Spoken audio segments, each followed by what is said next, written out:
गोस्वामी जी महाराज पूर्व प्रसंग में वर्णन किए, भगवान श्री राघवेंद्र सरकार के राज्य काल में सभी के घर घर में पुराणोक्त श्री रामचरित की कथा होती है। स्त्री और पुरुष सब कोई श्री राम जी के गुणगान कर रहे हैं। श्री राम भक्ति में इस प्रकार से सब लीन हैं कि इन सभी का दिन और रात जाते पता नहीं चलता है।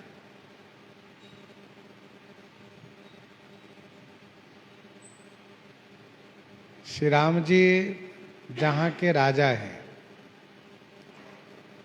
उस अयोध्या जी के निवासियों के सुख संपदा समाज को हजारों शेष नहीं कह सकते।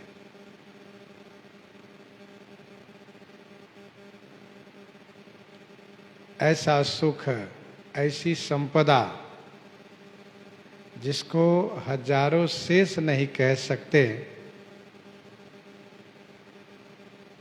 ऐसा अद्भुत सुख अयोध्या वासियों को है। नारदादि सनकादि मुनीसा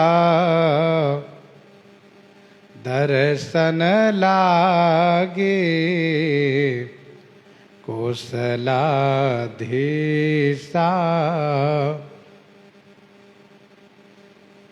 नारदादि सनकादि मुनीसा दर्शन लागे कौशलाधीसा।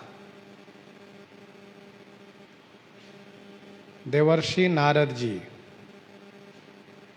और सनकादिक इत्यादि जो बड़े बड़े मुनि श्रेष्ठ लोग हैं, मुनीष लोग हैं, कौशलाधीशा दर्शन लागी। कौशल के अधीश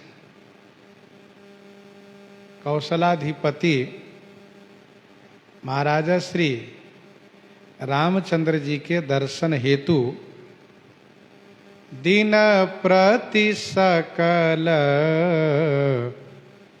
अयोध्या आवहीं। देखी नगर विराग बिसरावहीं।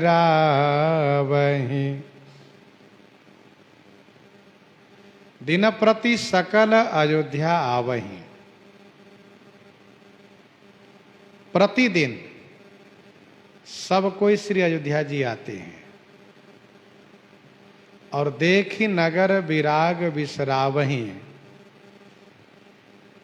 नगर को देख करके वैराग्य भुला जाते हैं।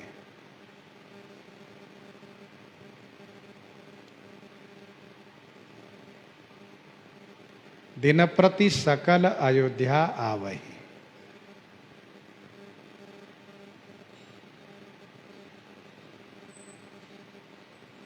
अयोध्या इस प्रकार से अयोध्या का अर्थ करना चाहिए। अ माने वासुदेव, य माने ब्रह्मा और उ माने श्री शंकर जी। अ से वासुदेव, य से प्रजापति और उ से भगवान शिव।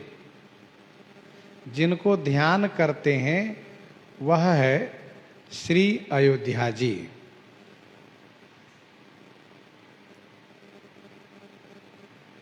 जिस परम पावनी अयोध्या जी में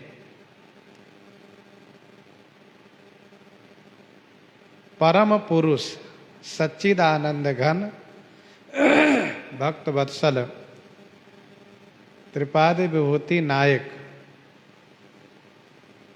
अथवा यूं कहिए कि उभय पाद विभूति नायक मानव रूप में अवतरित होते हैं, यहाँ रह करके लीला करते हैं। इसलिए इस परम पावनी अयोध्या जी को त्रिदेव ध्यान किया करते हैं। यह है श्री अयोध्या जी।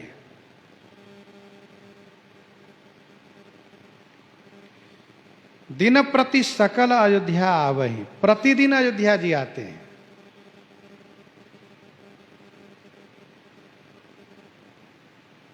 ब्रह्मलोक में व अन्य अन्य लोक में उनको वह आनंद प्राप्त नहीं होता है, क्योंकि आनंद के जो स्वरूप हैं वह श्री अयोध्या जी में राजा के रूप में विराजित हैं। इसीलिए श्री राम जी के दर्शनार्थ प्रतिदिन अयोध्या जी आते हैं।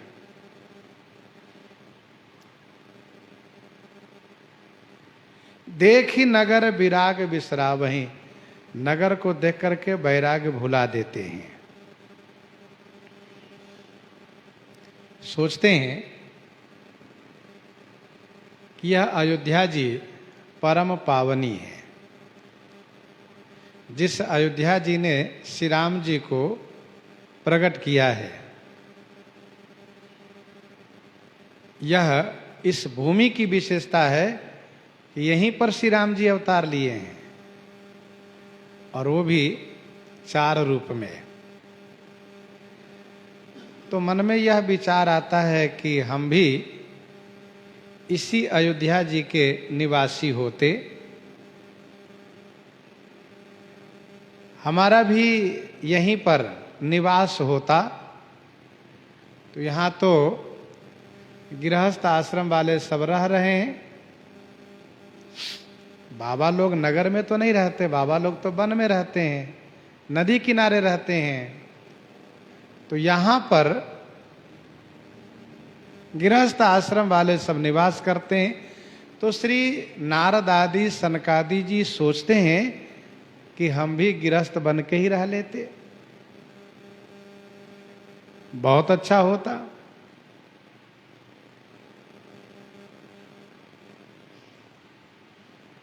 ऐसी भावना होती है।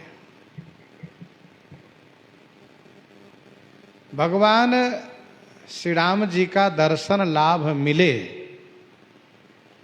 तो उस लाभ के लिए जो बनना पड़े वही अच्छा है।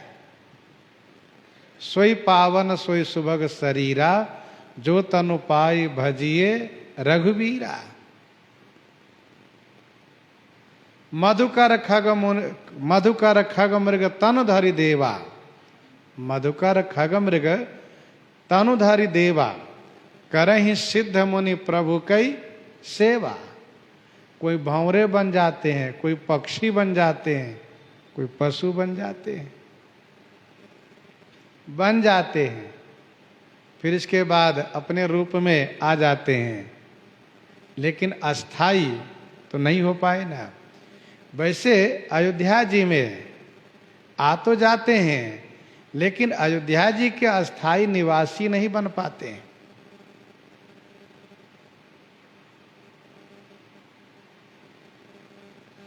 देखी नगर विराग विश्रावहीं। क्यों? इसलिए कि यह नगर कोई सामान्य नगर नहीं है। यह नगर श्री राम जी का ही स्वरूप है। रामस्य नाम रूपम च लीलाधाम परात् परम, एतत् चतुष्टयम नित्यम सच्चिदानंद विग्रहम। ध्यान दीजिएगा, भगवान जहाँ भी अवतार लेते हैं, जहाँ लीला करते हैं, वह धाम हो जाता है, और धाम ठाकुर जी का ही स्वरूप माना जाता है, विग्रह माना जाता है।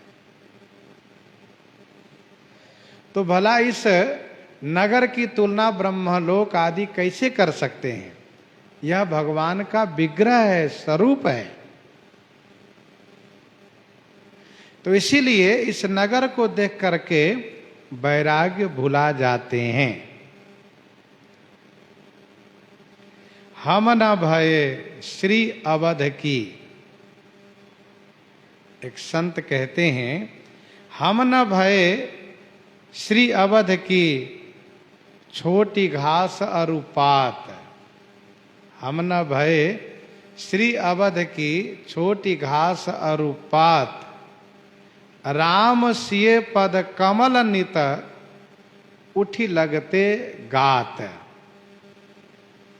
अर्थात हम यदि श्री अयोध्या जी के घास पात बन जाते तो श्री सीताराम जी के चरण से स्पर्श तो हम हो जाते। राम सिए के पद कमल नित उठी लगते गात, शरीर में लग जाते चरण।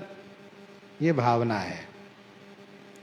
गीतावली उत्तरकांड 23 पद में गोस्वामी जी महाराज ने लिखा, 23 पद में, कि देखत अवध को आनंद, देखत अवध को आनंद,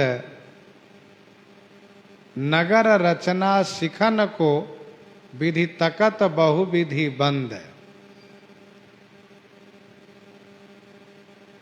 ब्रह्मा जी स्वयं श्री अयोध्या जी के आनंद को देख करके ललचाने लगते हैं और मन में यह सोचते हैं कि यदि श्री राम जी अयोध्या जी में ही अवतार लेते हैं तो हम श्री अयोध्या नाम के नगर ब्रह्मलोक में ही बना लेते हैं। श्री अयोध्या नाम का नगर ब्रह्मलोक में बना लेते हैं। तो उसके लिए श्री ब्रह्मा जी महाराज नगर की रचना के संदर्भ में अध्ययन करते हैं और नगर की रचना में यहाँ जो महल आदि बने हैं उसका नक्शा कैसे बना है, उसका नींव कैसे, उसकी नींव कैसे पड़ी है, इन सब बातों को अध्ययन करते हैं।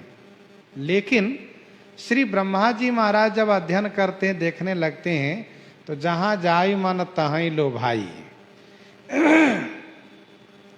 क्योंकि ये धाम है, ठाकुर जी का यह विग्रह है, इसको कल्पना के आधार पर निर्माण नहीं किया जा सकता। फिर तो ब्रह्मा जी को इस प्रकार से कठिन लगता है जैसे मछली व कोई भी जलचर पानी में जिस प्रकार से वह चल लेता है जलचर, उसको यदि भूमि पर रख दीजिए तो वह नहीं चल पाता है। तो श्री अयोध्या जी ठाकुर जी का विग्रह है, धाम है, इसलिए नगर को देख करके बड़े बड़े बैरागी, अब इनके जैसा बैरागी कौन होगा? श्री नारद सनकादि जी, इनको कहीं भी राग नहीं होता, सब जगह से वैराग्य है, लेकिन श्री अयोध्या जी में राग हो जाता है। यहाँ बड़े बड़े बैरागियों का बैराग समाप्त होकर के राग में परिवर्तित हो जाता है और वह राग अनुरागात्मक होता है, वह राग सांसारी नहीं होता है। क्योंकि सांसारिक जो राग होता है वह भव में डालने वाला होता है, लेकिन धाम के प्रति जो राग होता है वह भव से मुक्त करने वाला होता है, इसलिए वह राग अनुरागात्मक होता है, प्रेमात्मक होता है। वह देखी नगर विराग विश्रावे। अब गोस्वामी जी महाराज नगर के संदर्भ में कुछ वर्णन करते हैं। जात रूप मणि रचित अटारी नाना रंग रुचिर गच ढारी जात रूप मणि रचित अटारी। यहाँ की जो अटारियां हैं, अटारी जो महले हैं, वह मणि रचित जात रूप, मणि से रचित माने जड़ित, जात रूप माने सोने का है। सब स्वर्णमय महल है, कनक महल है सब। नाना रंग रुचिर गच ढारी, नाना रंग माने अनेक रंग के, रुचिर माने सुंदर, गच ढाली गई है। गच कहते हैं फर्श बनाने का जो मसाला होता है उसको, फर्श बनाने वाला मसाला को गच कहा जाता है।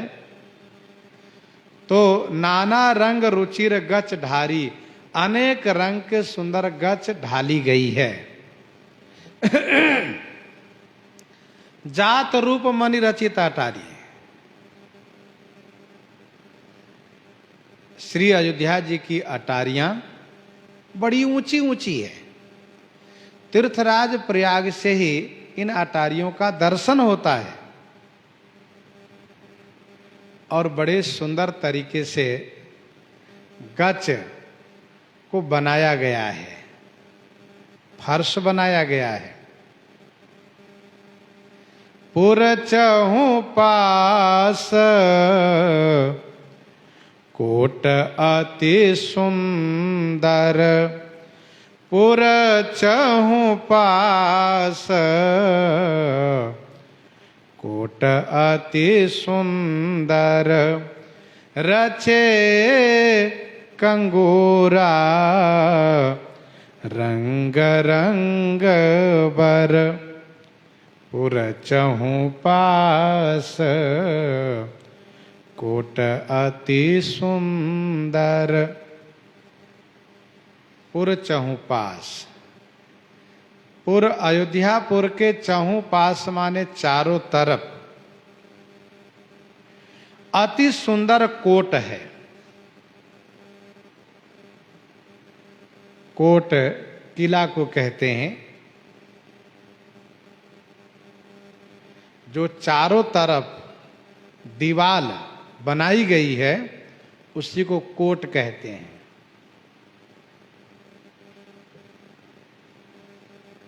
आजकल की भाषा में बाउंड्री कहते हैं, छरदीवाली कह लेते हैं। और राजधानी की दृष्टि से उसे कोट कहा जाता है, किला।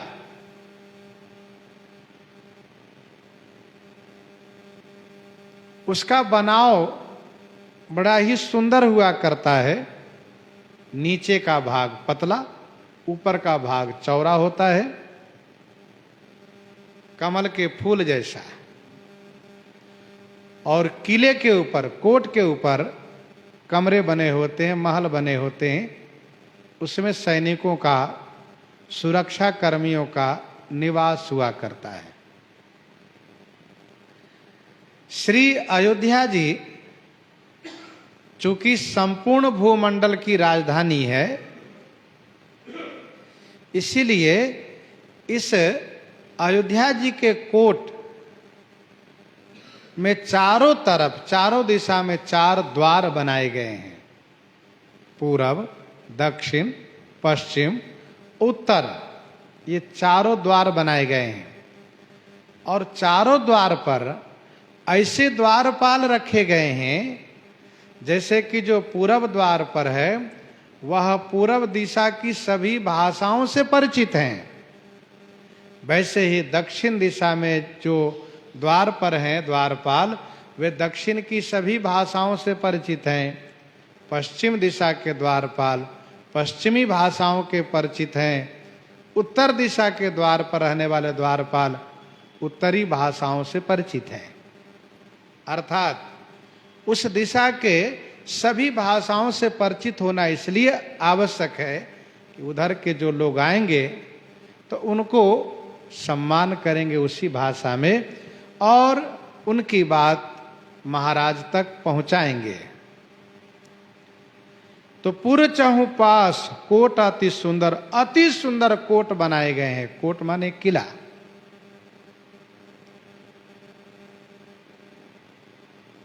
रचे कंगूरा रंग रंग बर, रचे कंगूरा, कंगूरा रचे गए हैं। कंगूरा माने शिखर, किले के ऊपर शिखर बनाए गए हैं जो रंग रंग बर श्रेष्ठ रंग बिरंग के हैं, अनेक रंगों में, और ये सब स्वर्ण मणिमय हैं। चमचमाता हुआ ये कंगूरा है, शिखर है।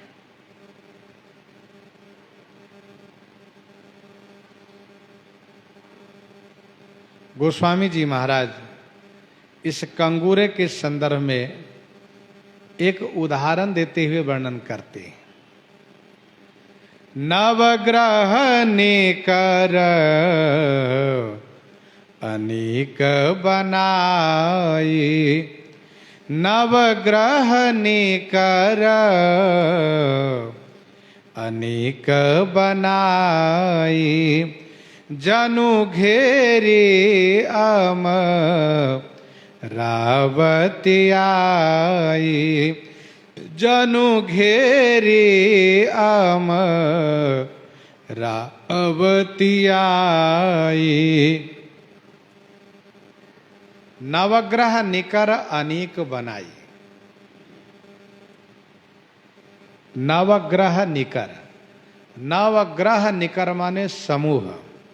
ये नवग्रह है सोम, मंगल, बुध, बृहस्पति, शुक्र, शनि, रवि, राहु, केतु, ये नवग्रह है।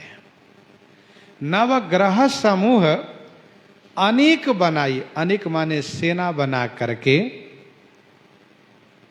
जनु आई अमरावती घेरी।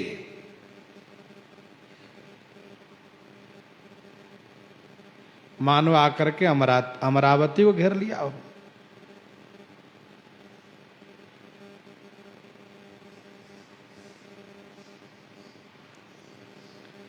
नवग्रह निकर अनेक बनाई, जनु घेरी अमरावती आई। जनु माने मानो, उत्प्रेक्षा अलंकार है। ऐसा होता नहीं, परंतु यहाँ की जो शोभा है इस किले की, इस कोट की, इस कंगूरे की, इस शोभा को देखने से ऐसा लगता है कि मानो नवग्रह समूह सेना बना करके आकर के अमरावती को घेर लिया हो।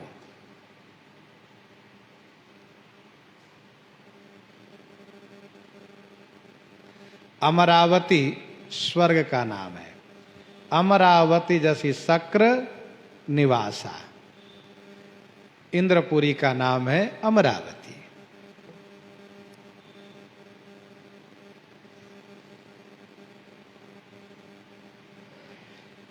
कुछ संतों ने यूं इसका अर्थ किया कि मानो अमरावती ने ही नवग्रह समूह की भारी सेना बना करके आकर के अयोध्या जी के इस किले को घेर लिया है।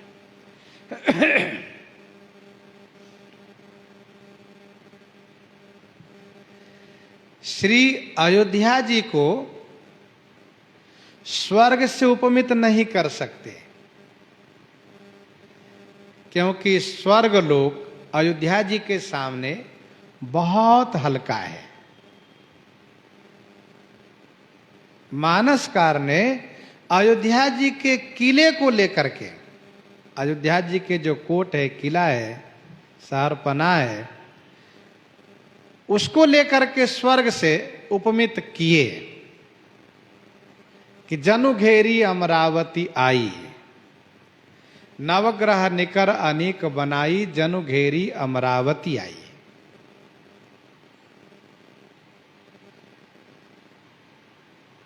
अर्थात जो किले के दीवाल में देवताओं के चित्र बने हुए हैं, यही मानो नवग्रह समूह की सेना है।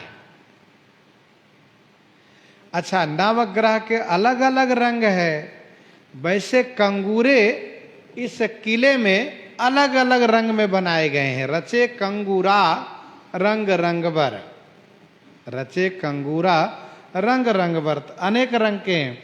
और इस कंगूरे में दीवाल में अनेक देवी देवताओं के चित्र बनाए, खास करके देवताओं के चित्र बनाए गए हैं।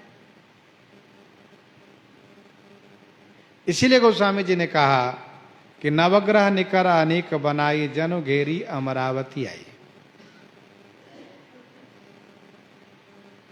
तो इसका मतलब यह हुआ कि अमरावती ने सुना, क्या सुना? यही कि अयोध्या जी की जो किला है उसकी शोभा अभूतपूर्व है।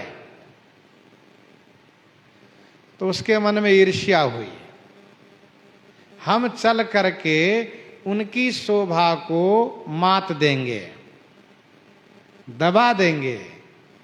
इसलिए वह स्वर्ग, वह अमरावती नवग्रह निकर अनेक बनाई और अयोध्या जी के किले पर आ गई।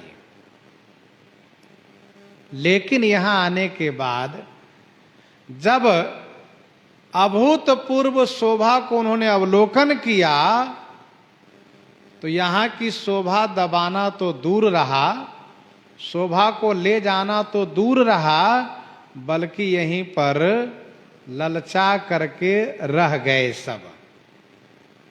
अर्थात सभी सैनिक यहां पर रह गए। नवग्रह निकर अनेक जो सेना थी वह सारी सेना यहीं पर रह गई। अमरावती यहीं रह गई सेना के साथ। गीतावली बालकांड 32 पद में गोस्वामी जी ने लिखा, गीतावली बालकांड 32 पद में, बड़ो लोभ लालची लोभवश,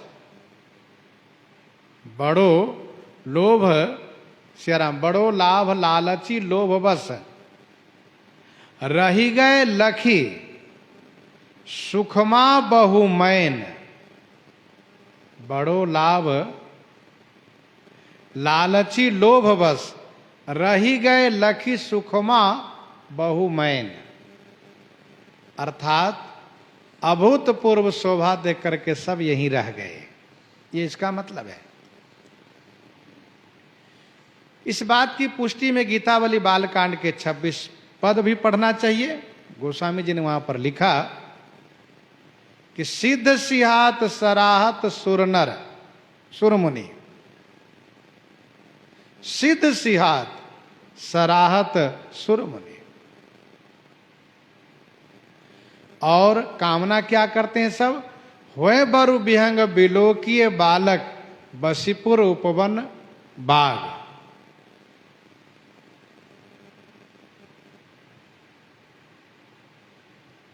तो इस प्रकार के श्री अयोध्या जी की अद्भुत शोभा है।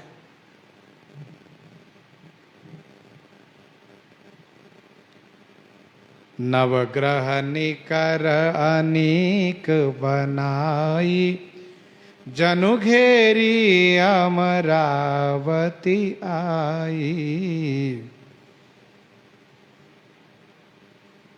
एक तो अर्थ पहला यह हुआ कि अमरावती से नवग्रह निकर अनेक बनाई आई घेरी, और दूसरे अर्थ में यह है कि अमरावती ने ही स्वयं नवग्रह निकर अनेक बनाई आई, अयोध्या जी की किला को, कोट को घेर लिया है, घेर लिया है।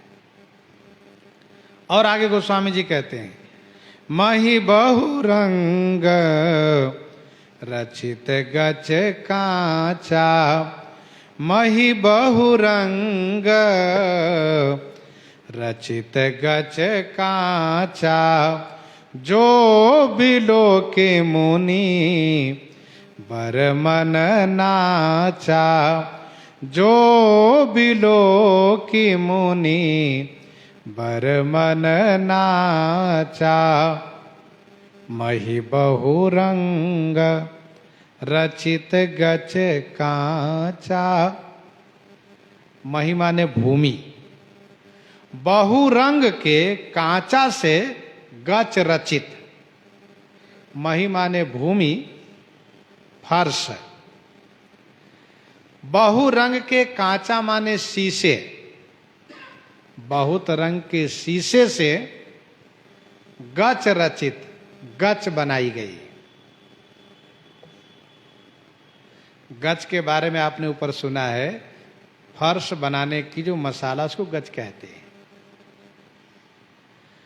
तो मही बहुरंग रचित गच कांचा, जो भूमि बनाई गई है, तल भूमि, वह अनेक रंग के शीशों से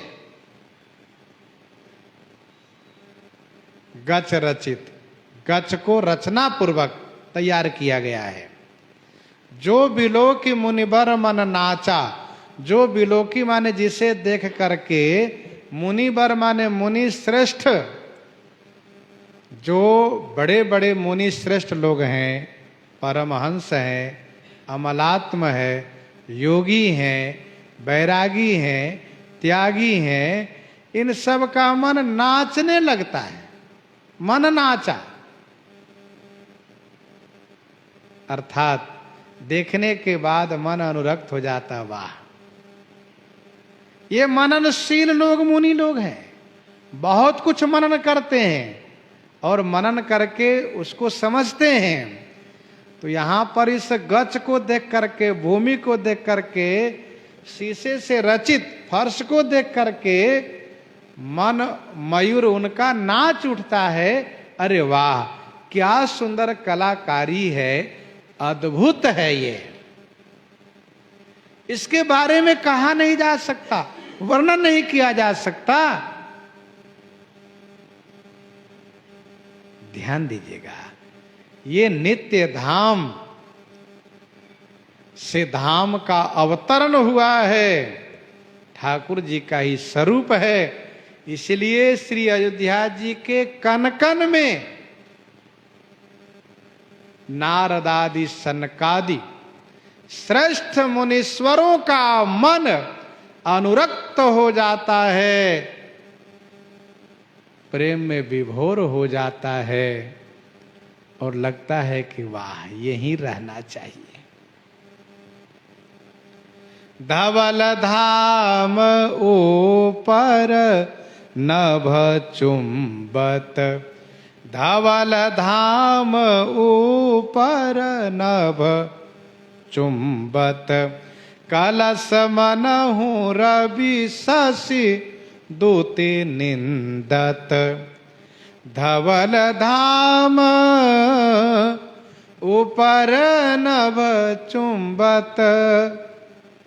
धवल धाम, धवल माने स्वच्छ धाम, चमचमाता हुआ सफेद रंग का महल है धवल धाम।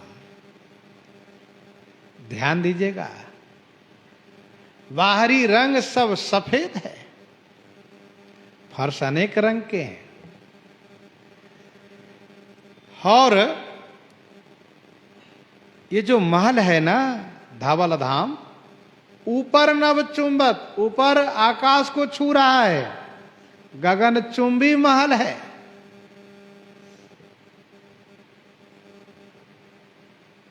लोग चाहे जितने मंजिल बनावें, पर मानसकार ने कहा कि नभ चुंबत, आकाश को छूने वाला ये मंजिल है।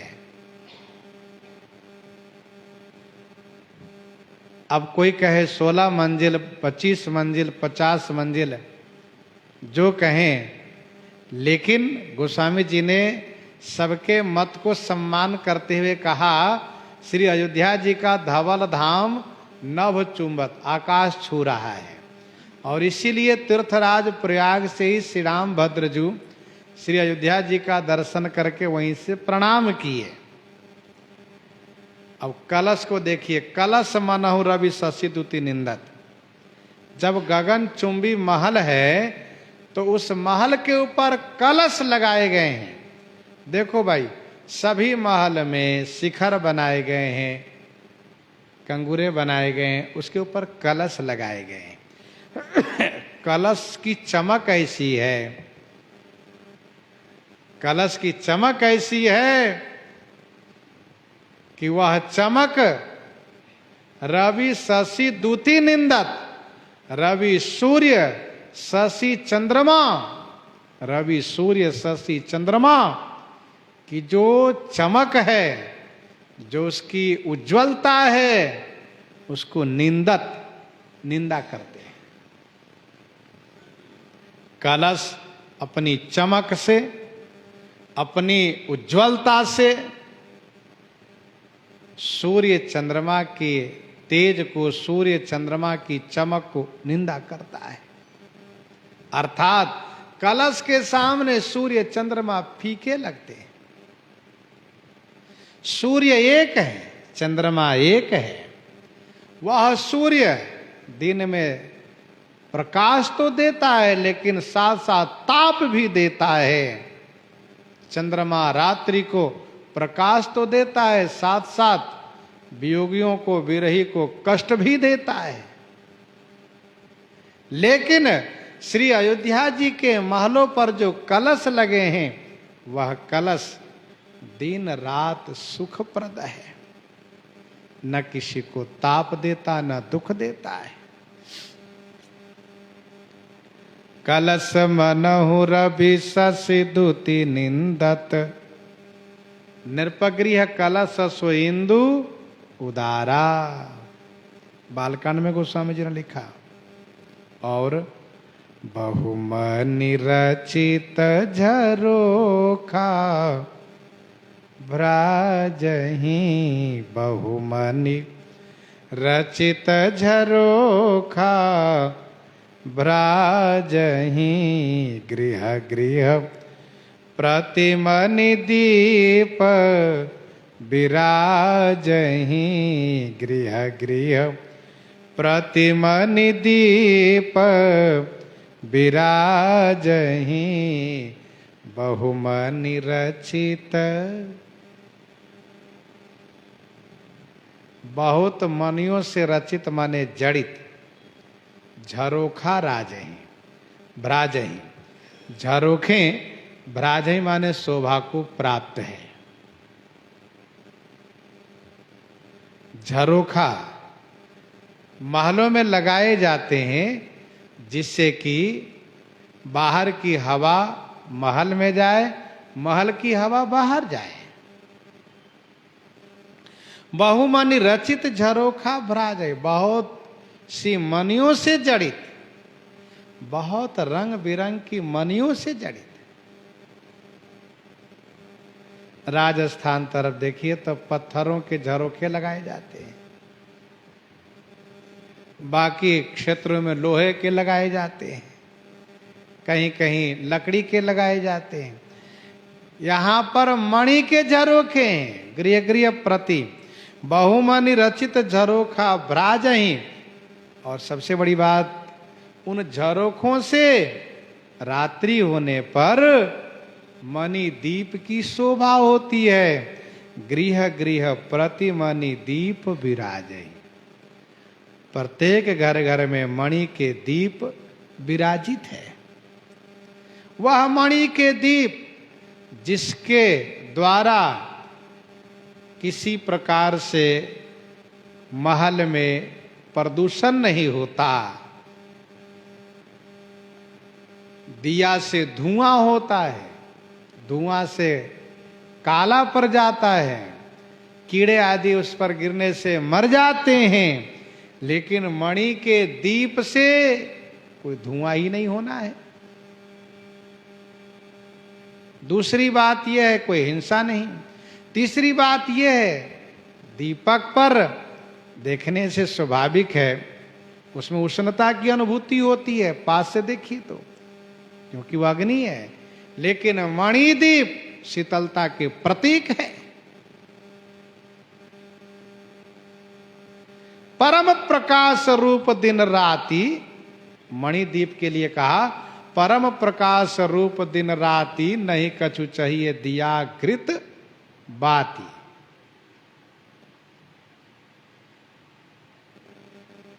ऐसी मणि को हम आप भी ग्रहण करें और उस मणि को ऐसी जगह रखें कि बाहर भीतर प्रकाश हो। वह मणि क्या है? कहा राम नाम मणि दीप धरु, राम नाम मणि दीप धरु, जीह देहरी द्वार तुलसी भीतर, बाहिरे हूं जो चाहसी उजियार।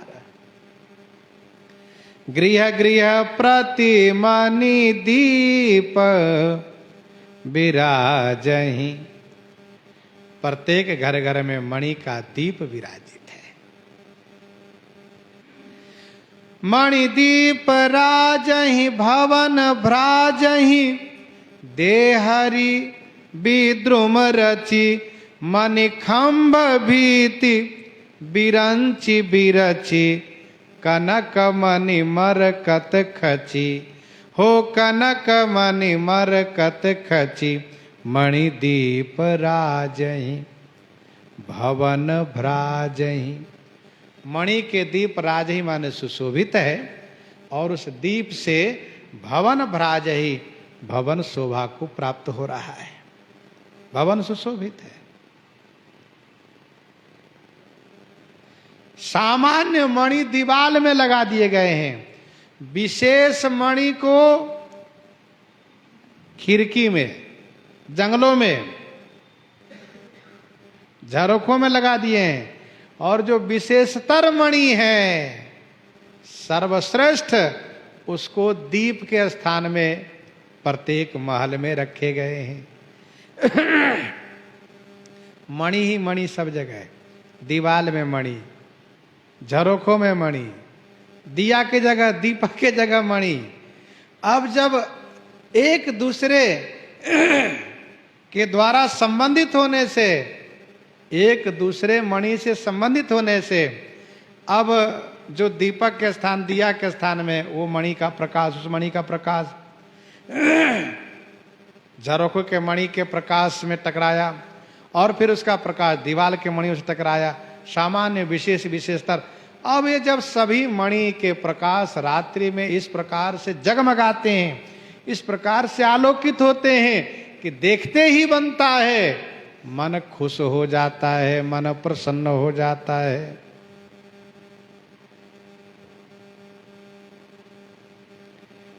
मणि दीप राजहि भवन भ्राजहि, देहरि विद्रुम रचि।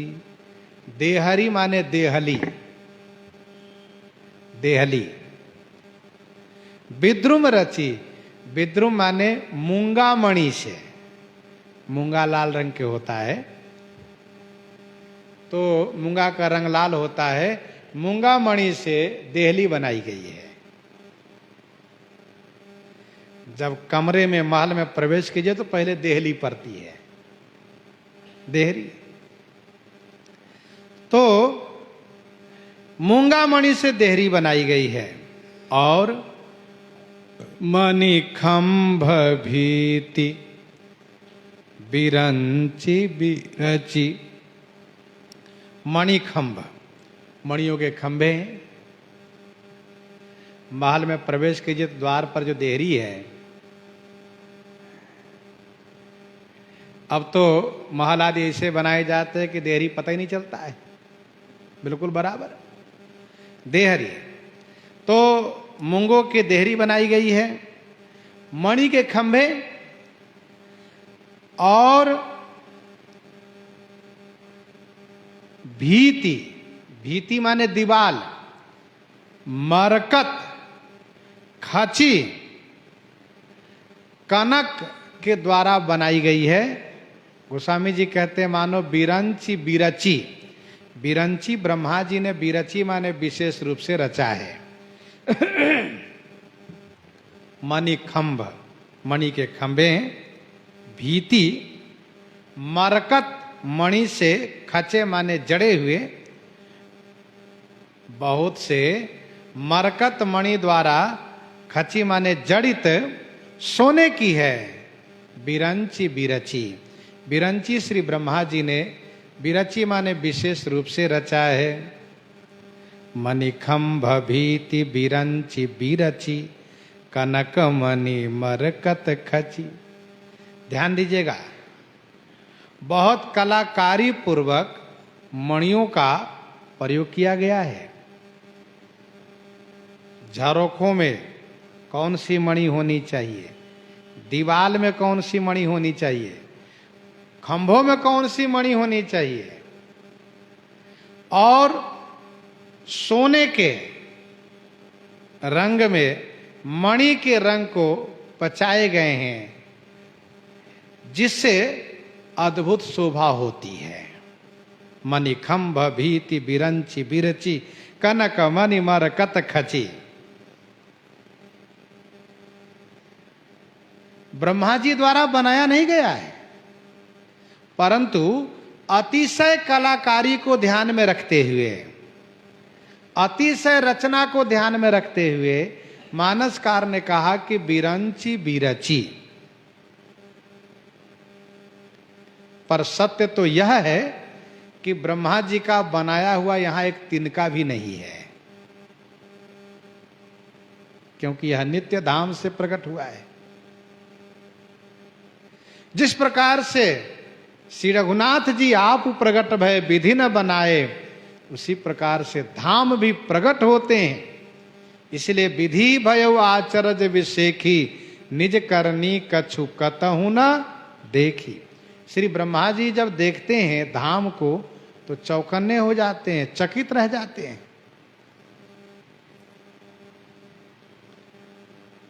मणिखंभ भीति बिरंची बिरची, कनक मणि मरकत खची। सुंदर मनोहर मंदिरायत, अजिर रुचिर फटिक रचे। प्रतिद्वार द्वार कपाट पुरट, बनाई बहु वज्र निखचे। बनाई बहु वज्र निखचे। सुंदर मनोहर मंदिरायत, सुंदर है, मनोहर माने मन को हरने वाला है, मंदिर माने महल, आयत माने लंबा चौड़ा है, विस्तृत है।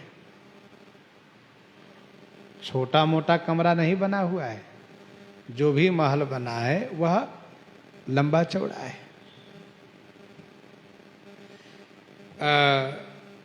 जगह अभाव, धनाभाव में छोटे कमरे बना दिए जाते हैं, लेकिन यहां पर ऐसी बात नहीं है। गोस्वामी जी ने कहा सब महल सुंदर है, सब महल मनोहर है, मन को हरने वाला है, और आयत माने विस्तृत है। अजिर रुचिर फटिक रचे। अब देखिए अजिर की ओर ध्यान दीजिए। अजिर माने जो आंगन है, वह आंगन स्फटिक मणि से रचे गए हैं, स्फटिक मणि से जड़ित है।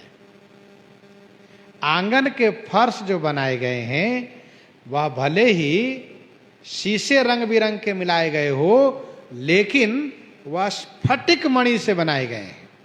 स्फटिक मणि वह बहुत मजबूत होती है, उससे आंगन बनाए गए हैं। वर्ण जाई रुचिर अंगनाई, जहां खेलई नित चारियो भाई। तो बड़े सुंदर विस्तृत महल है, मन को हरने वाला है, और आंगन स्फटिक मणि से बनाए गए हैं। प्रतिद्वार द्वार कपाट पुरट। प्रतिद्वार द्वार, प्रत्येक द्वार द्वार में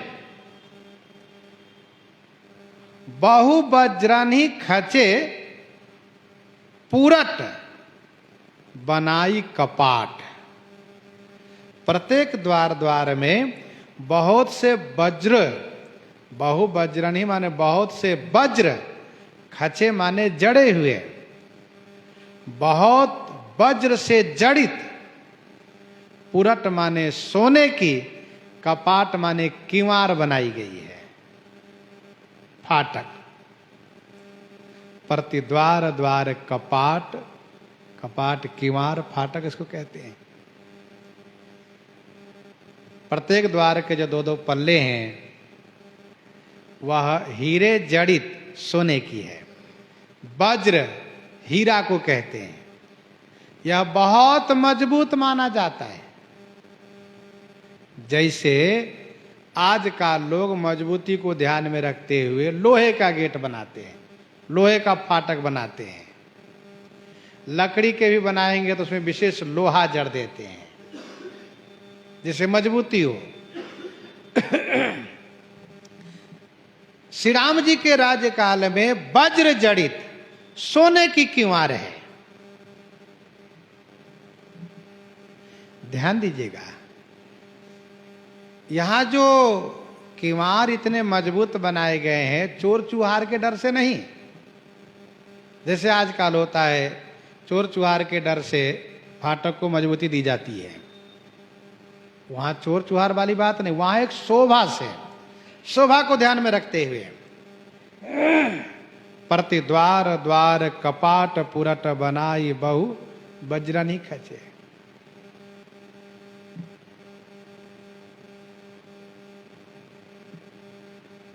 नासिक कुंभ में हम लोग गए थे तो सुनने में आया था कोई एक गांव है कहीं आसपास में, वहां पर कोई किवाड़ नहीं लगाते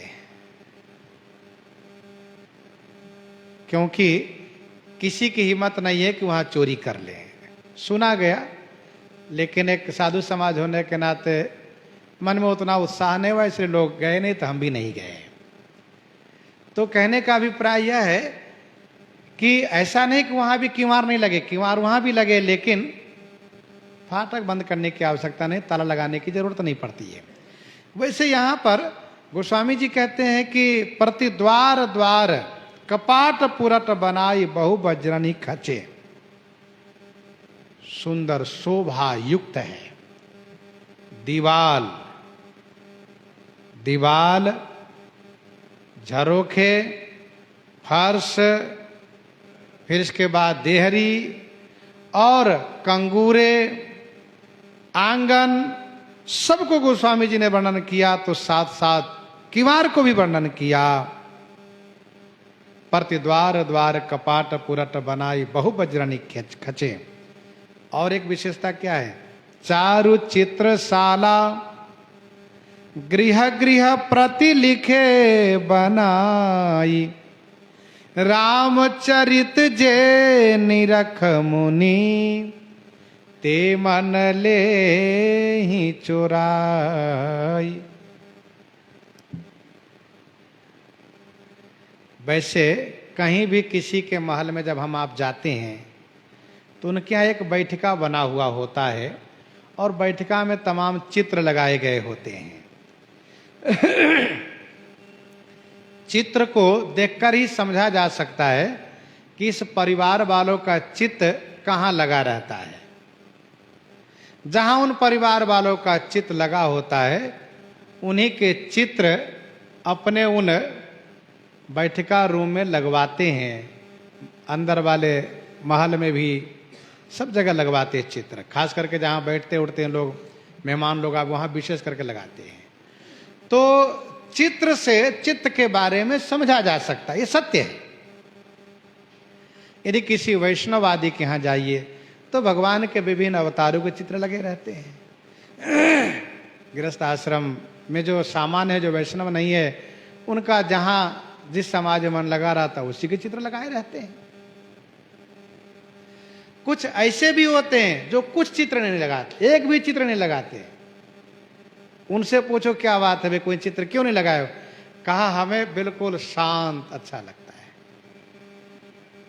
वो बिल्कुल है, इसका मतलब है आत्मज्ञानी बनने का प्रयास करते हैं, इसीलिए वे किसी का चित्र नहीं रखते। यहां पर श्री राम जी के राज्यकाल में सभी महलों में चारु चित्रशाला गृह गृह प्रति प्रति गृह गृह, प्रत्येक घर घर में अर्थात प्रत्येक गृह स्वामी के घर में एक चित्रशाला बनी है। चारु चित्रशाला गृह गृह प्रति लिखे बनाई। तो चित्रशाला में चित्र काहे का है, किनके चित्र बनाए गए हैं? गोस्वामी जी ने कहा रामचरित, भगवान श्री राम जी के चरित्र का चित्र बना हुआ है। जैसे कि श्री चक्रवर्ती महाराज श्री अवधेश जी गुरु श्री वशिष्ठ जी से पुत्र कामना के लिए प्रार्थना कर रहे हैं, वह चित्र बना है। पुत्र कामेष्टि यज्ञ हो रहा है, वह चित्र बना है।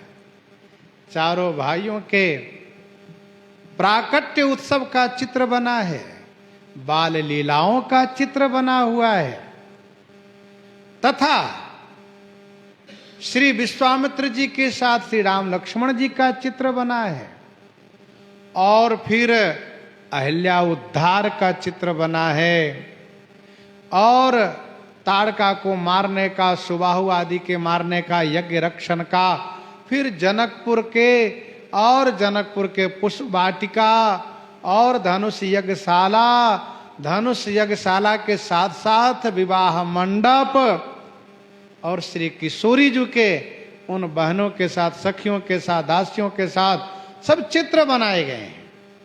और श्री राम जी के फिर इसके बाद वन लीला के चित्र, जहां जहां जिन असुरों को जैसे मारा, तो चारु चित्रशाला गृह गृह प्रति लिखे बनाए।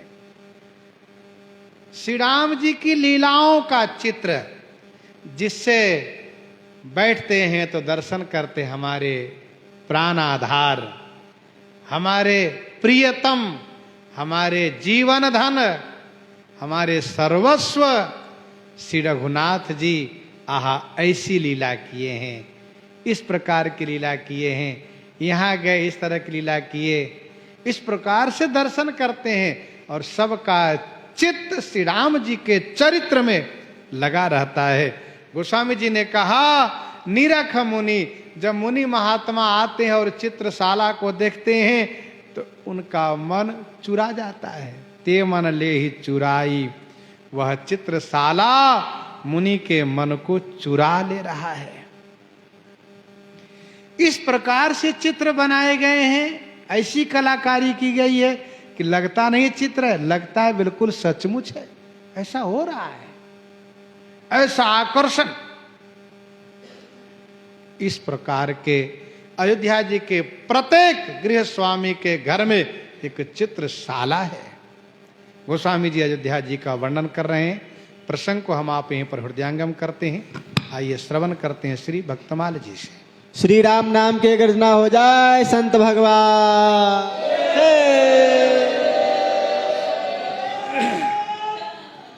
जुगल गर्जना